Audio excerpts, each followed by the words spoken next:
How to sign out of YouTube app on iPhone. Hey everyone, welcome back to our channel. In this video we're going to learn how we can sign out of YouTube on iPhone, so make sure to watch the video till the end.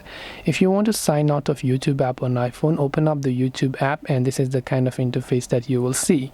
Now you can actually sign out of your iPhone on the YouTube app, right? So tap on your profile photo from the bottom right. Now on Android you can't do this, remember, because Android is run by Google, but on iPhone, because it is run by Apple account, you don't really need a Google account. So you can choose to log out if you want to by tapping on the switch account option here, then selecting this option that says use YouTube signed out. So you can simply choose to use your YouTube signed out over here, and then you will not be signed in on the YouTube application.